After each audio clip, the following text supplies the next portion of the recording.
Hello, আসসালামু আলাইকুম everyone. কেমন আছেন সবাই? আমার নতুন একটি ব্লগে আপনাদের স্বাগত জানাচ্ছি।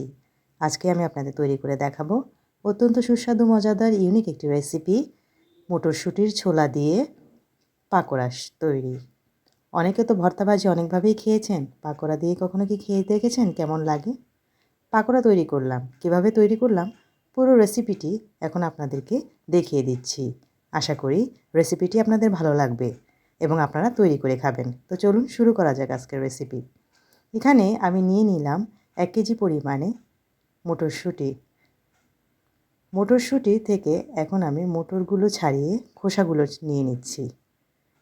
খোসা ছাড়িয়ে আঁশগুলো ছেড়ে নিলাম।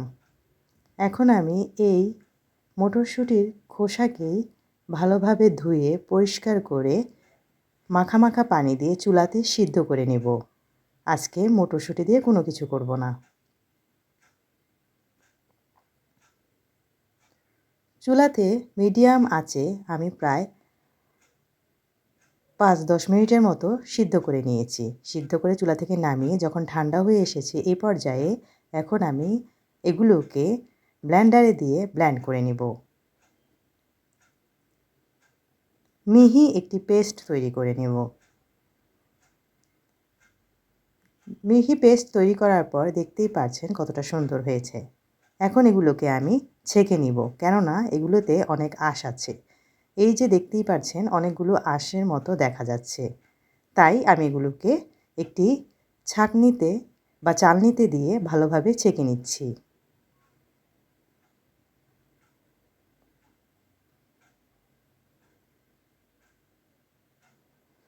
দেখতে পাচ্ছেন কতগুলো আঁশ বের হয়েছে এবং নিচে এই ছাঁকার কারণে নিচের মটরশুঁটির পালগুলো বেরিয়ে এসেছে। এখন আমি এই আঁশগুলো ফেলে দিচ্ছি এবং নিচের এই পাল দিয়েই আমি আজকে পাকোড়া তৈরি করে দেখাচ্ছি। সুন্দর স্মুথ পাল বের হয়েছে মটরশুঁটির ছোলা থেকে। এখন এগুলোর সাথে আমি দিয়ে দিচ্ছি 1 কাপ পরিমাণে চালের গুঁড়া। যেহেতু আমার এখানে প্রায় 1 কাপের মতো মটরশুঁটির ছোলার পাল বের হয়েছে, তার সাথে এখন আমি দিয়ে দিব কিছু মশলা। প্রথমে এই চালের গুঁড়া এবং মটরশুঁটির ছোলার পালগুলোকে একটু মিশিয়ে নিচ্ছি। তার সাথে দিয়ে দিলাম হলুদের গুঁড়া 1/2 টেবিল চামচ পরিমাণে, মরিচের গুঁড়া 1/2 টেবিল চামচ পরিমাণে, দিয়ে দিলাম ধনিয়া গুঁড়া 1/2 টেবিল চামচ পরিমাণে, সাথে দিয়ে দিচ্ছি 1/2 কাপ পরিমাণে পেঁয়াজ কুচি, দিয়ে দিচ্ছি সাথে কাঁচামরিচ কুচি 1 টেবিল চামচ পরিমাণে,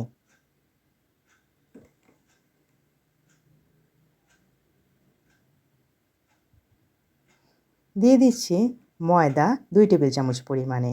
আপনারা চাইলে এই পর্যায়ে বেসনও দিতে পারেন। দিয়ে দিলাম চাট মশলা 1 টেবিল চামচ পরিমাণে, লবণ 1/2 টেবিল চামচ পরিমাণে, সাথে দিয়ে দিচ্ছি ধনিয়া গুঁড়া 1/2 টেবিল চামচ পরিমাণে। সবগুলো মশলার সাথে আমি চালের গুঁড়োকে ভালোভাবে মিশিয়ে নিচ্ছি।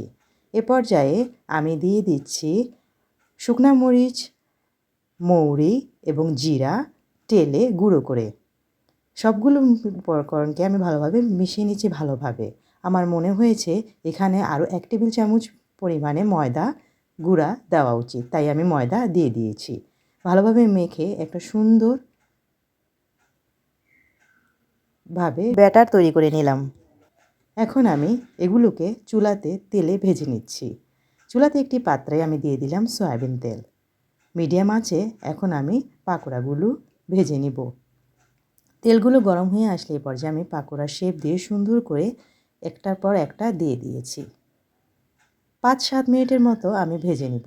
এক পাশ হয়ে আসলে অন্য পাশটা উল্টে দিচ্ছি।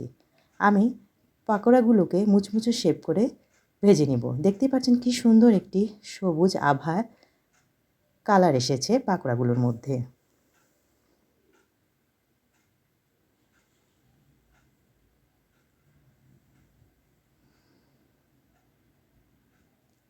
এই ছোলার কিন্তু অনেক ঔষধি গুণ এবং উপকারিতা রয়েছে। যাদের রক্তশূন্যতা রয়েছে তারা বিভিন্নভাবে এটি তৈরি করে খেতে পারেন।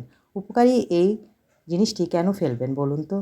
ভাজা হয়ে গেলে এখন আমি পাকোড়াগুলোকে ভালোভাবে তেল ঝরিয়ে নামিয়ে নিচ্ছি। গরম গরম মুচমুচে পাকোড়া তৈরি। এখন আমি এগুলোকে পরিবেশন পাত্রে নিয়ে নিচ্ছি। ব্যাস তৈরি হয়ে গেলে অত্যন্ত সুস্বাদু মজাদার সহজ পদ্ধতিতে তৈরি মটরশুঁটির ছোলা দিয়ে পাকোড়া। তো কেমন লাগলো আমার আজকের এই ইউনিক আনকমন সহজ পদ্ধতির রেসিপিটি? আশা করি রেসিপিটি আপনাদের ভালো লেগেছে। ভালো লাগলে আমার চ্যানেলটিকে সাবস্ক্রাইব করবেন, লাইক কমেন্ট শেয়ার দিতে ভুলবেন না।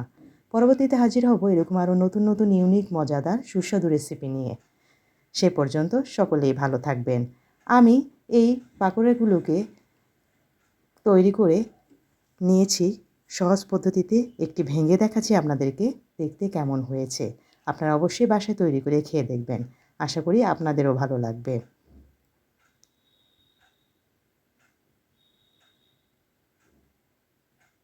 দেখতেই পাচ্ছেন ভিতরেও অনেক সুন্দর হয়েছে। বাইরে থেকে ক্রাঞ্চি ক্রিস্পি, ভিতরে সফট হয়েছে। সন্ধ্যার নাস্তা বা যে কোনো সময় খেতে পারেন এই রেসিপি। আজকের মতো বিদায় নিচ্ছি। আল্লাহ হাফিজ।